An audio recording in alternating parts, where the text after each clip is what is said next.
Hey YouTube, how you doing? Kevin here coming at you with another video. Okay, so we're coming up on springtime. I know I'm jumping kind of ahead. I know we got like 5 weeks of winter.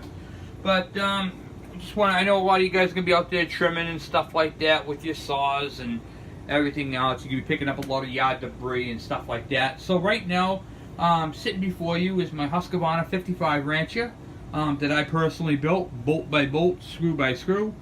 And you'll see it's mounted on this board here, just a piece of pine with a couple of what do you call it, these Husqvarna braces that go right into the log and they lock it in. I use these right here on the pine. Comes in handy to hold my saw up when I'm working on it. And then down below you get a bunch of junk. You're probably sitting there going, oh yeah, Jesus, I forgot how to use all that crap. Basically this is useless. This right here, you basically put the file in, you go back and forth and file your thing. And the problem is, when you push it, you're putting an edge on your blade, and then when you pull it back, you're pulling taking your edge off the blade. And then you got to figure out the height. Okay? So there's really no real actual way of doing this, and blah blah blah. This thing just sucks. Excuse the French. It's no good. And then you got this thing right here, and you got the angles, and you're like, oh, 20 degrees, what? What? You gotta be a geometry teacher to operate that. Junk. Thumbs down. Then you got this stupid thing. You know, it's got the file, and, you know, you get two files on there. You get a flat file, and so it's supposed to do the blade and the rake and hold it. Come on, really? And all snaps to junk. These are pretty cool, though. These are for the homeowner saws right here. Basically what these do, I'll show you real quick. This is an LG chain, LP or LG 73 chain. It's a 3/8 chain. But anyway, this won't fit on this, but I'm going to show you how to do it anyway. This is for taking down what they call the rakers, not the blades, but the rakers. You put this over it, and then you get this open part. You can file it down, and then the other style is this style right here, which basically fits on top of it, and you slide it on the raker, and then you can file it that way too. But as you can see, it's very wobbly. So basically all that right there is trash.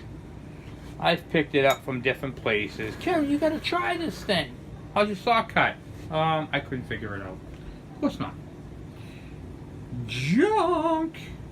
Alright, sorry about my opera voice, guys. I'm trying to cut down, you know. Alright, so now I'm going to show you guys a really cool tool, an easy tool, and they do make an easy tool.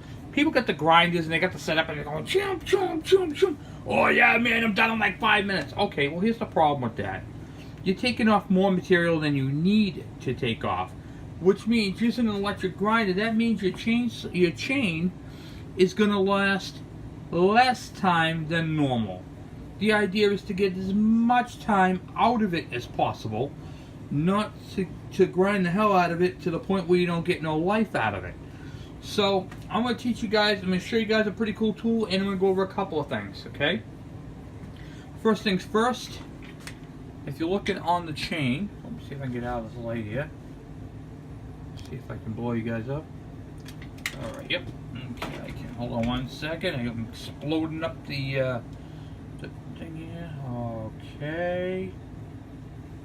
See if I can just try and get you guys to focus in here. Hold on. There we go. Okay. Let's see if I can get you a little bigger. Right there. Okay. So if you look on the chain, do you see that diamond? Oh, you can see the one on this one. Where is it? Right here. See that line? I don't know if you can see that very well. See if we can change the light. Looks like a triangle. Where are we? Right here. Triangle, triangle. That triangle right there is your wear mark. So in other words, you cannot grind the chain past that mark. After that, you got to replace it. You see why you don't want to grind these things? So you can do these by hand, and there's a couple ways I'm going to teach you. Well, I'm going to teach you the proper way of doing this and the improper way. Alright, so just so you guys are aware, this is a cutter this is a raker. So the front part of it is called the raker. What that does is it holds the wood up to go into the blade. So in other words, these are at an angle. So if you keep grinding these without taking these down, the board is going to go over the blade. The idea is to bring the raker down so that the wood goes into the blade. Okay? Alright, so with that knowledge right there, so remember this one more time. That angle right there is two angles. There's two reasons for that angle. One, it's a wear mark, and it's the angle for which you need to push your file. Okay? So you cannot file past that line, and that is the proper angle to be filing at. That's the cutter, that's the raker. So if you cut down the cutter, you got to cut down the raker. I'm going to show you the difference between how to do it. And we're going to start off, as always, with the cutters that are away from us. So see how this link right here is closest to us? And this one is furthest away. We're going to start with the furthest away ones. Okay?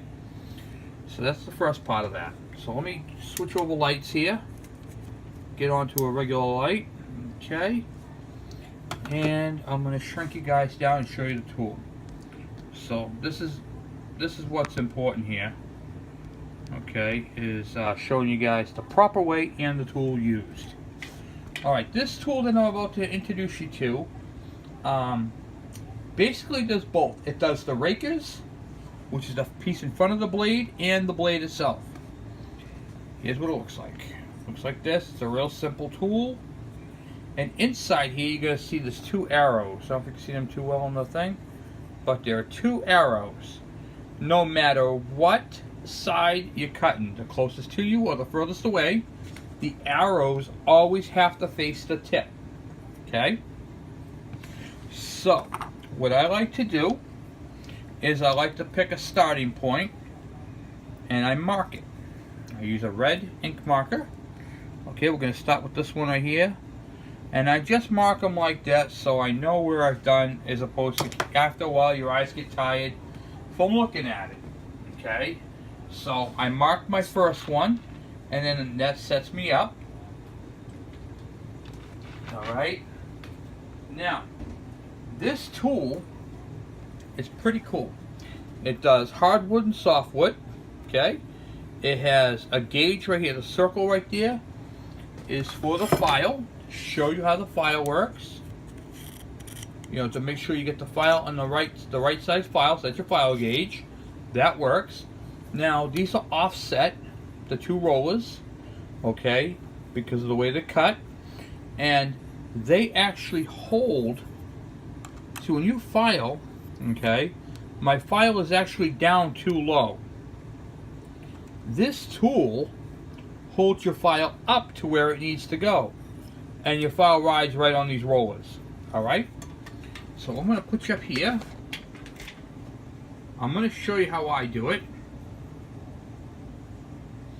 and then we'll go from there. Alright, so I got the arrow facing the front. It's going to sit on there like that. Wrong way. Fits on there just like that. Okay?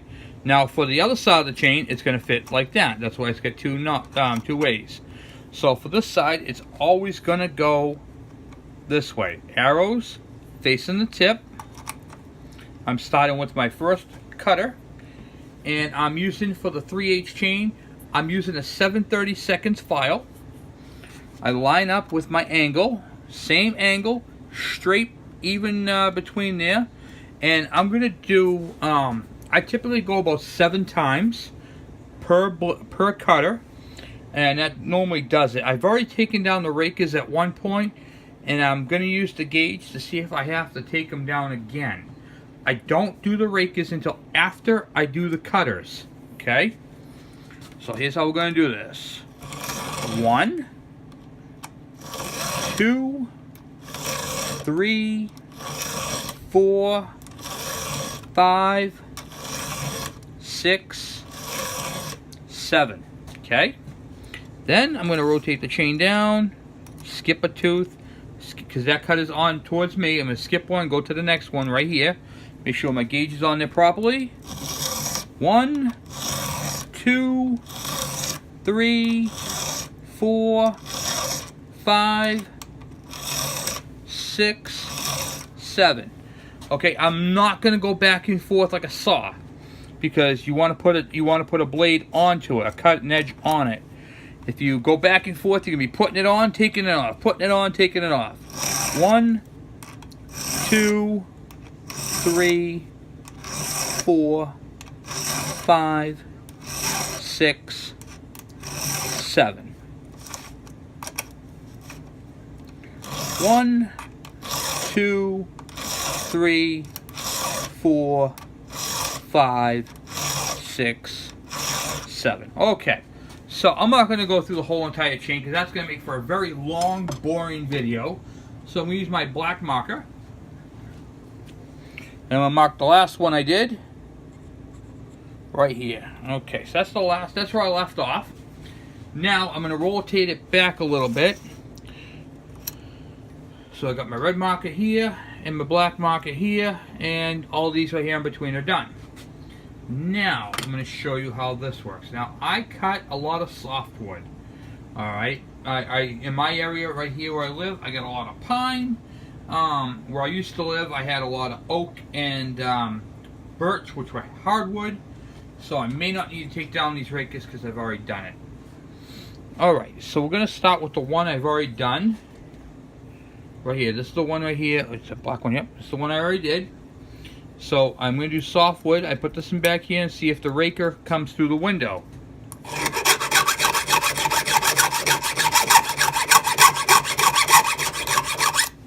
That's it. Rake comes through the window.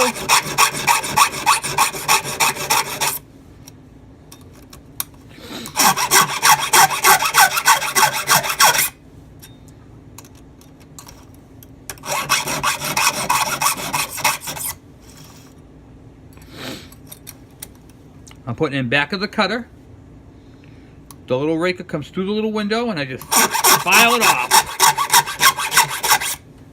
Just like that.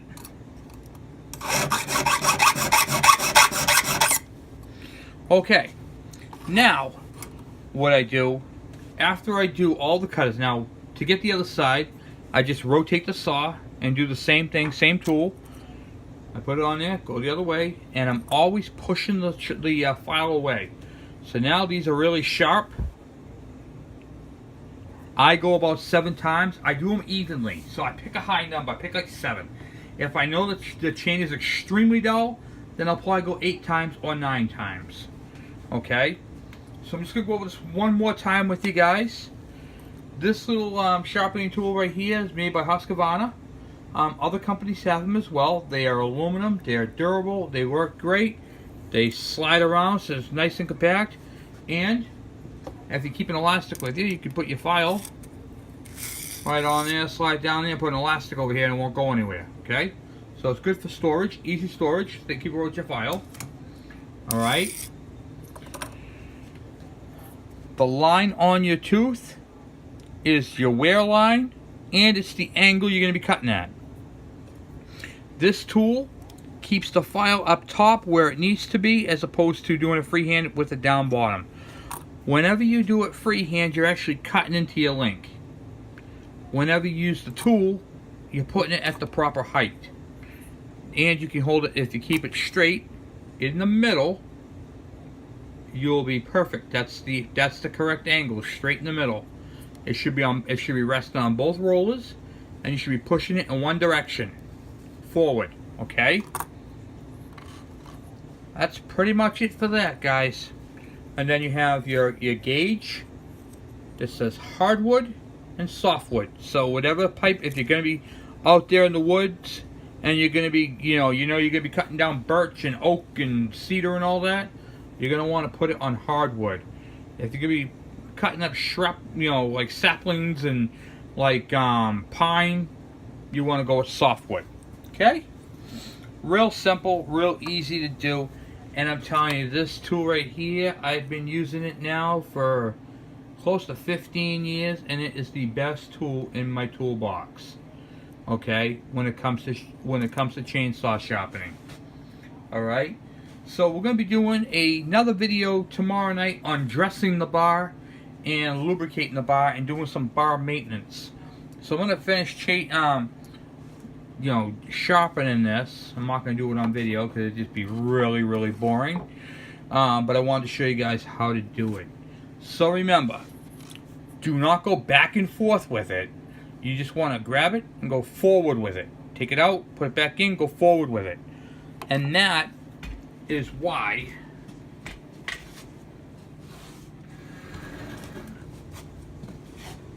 these are junk. Okay? They're just not good tools. So remember, it's not what you spend, it's how you do it. Okay? Some of the stuff, this right here was an expensive one. This is not so bad. These are common, but you got to be a geometry teacher, with the angles and 30 degrees and 22 degrees and 25 degrees. Okay, first off, you got to do this all by freehand. By the time you get like a quarter of the way around your bar, you're going to forget what angle you're at. It's just not a good setup. They're really not. Then, the catching on everything, forget it. Don't do it. Go with these ones right here. They come in different colors for different size chains. This one right here is for the what do you call it there? The LG or LP chain, which I have 3/8. But they make other ones.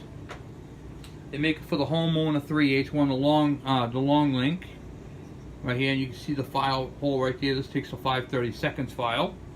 Same tool, but it's for the smaller 3/8 chain. Like the 3/8 link, but the thing is longer on it. It's weird.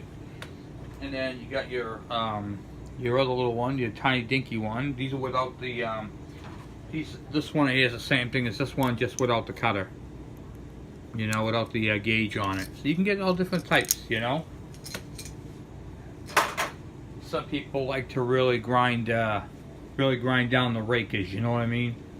So, yeah, those are junk. Those right there can go, see you later, bye-bye, junk. So, and remember, it's all about the angle, it's all about how you take your time and do it, Make sure you do it. Like I said, most importantly, watch your angle, okay? Keep your angle on your tooth the same. That's a wear mark and the proper angle. That tool will keep it at the proper height. And you don't have to worry about grinding into your chain links. Doesn't weaken them or nothing, but it does wear into them, and it's just kind of pointless because if you're down here with the file and you're supposed to be up here, guess what your chain's not going to do? It's not going to cut properly, and you're going to get sawdust. These are designed to make chips, so that's what you want, chips. Yeah, I got the .058. This is a 3/8 to 5/8, so it's a 73 chain. It's a big one. I outfitted this saw with replaceable, what do you call it there, sprockets. So I can run either saw. I can run either a little, what do you call it, 325 chain or the 3/8 one. So I can do both of these on the clutch, which is pretty cool because I got both bars. So depending upon what I'm going to do, these things come in handy. So, and they're replaceable.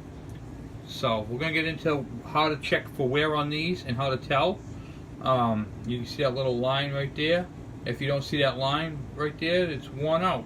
It's that simple. But we're going to go over all that. I got some pretty cool stuff coming up tomorrow night. What do you call it there? One of them is going to be showing you this pretty cool tool right here for dressing the bars. The burrs. I got the grease gun. So I got some stuff coming up. Show you how to grease the bar and what do you call it there? Tools like this right here. There's another gauge. It's got another gauge on it. These things are junk too. Depth gauge. Forget that. Here's what you want right here. This goes in the groove and cleans it out. I'm going to teach you all about that stuff. So, a little bit of chainsaw maintenance coming up. So I can show you guys. Get you guys ready for the what do you call it there? Get you guys ready for the summer. And get your saw, tuned up, get it prepped up and ready to go. So I'm gonna finish, sharpening the saw tonight, and tomorrow we'll do another video. So this is the Husqvarna 55 Rancher. That doesn't really matter. because it doesn't matter what you have for a saw. It doesn't matter if you have the cheap saw from you picked up at a yard sale for $5, got it running, and you're going to cut with it. Use that tool. That tool is going to help you, and that little cheap saw that you paid $5 for is going to cut like a Husqvarna 55 Rancher or bigger. You know, you can take a small saw and make it cut like a 372 XP if you keep your chain sharp. And part of that is doing a little bit of maintenance. Okay? So, thank you guys for watching. Please subscribe. If you have any questions or comments, by all means, please send them my way. Thank you for watching.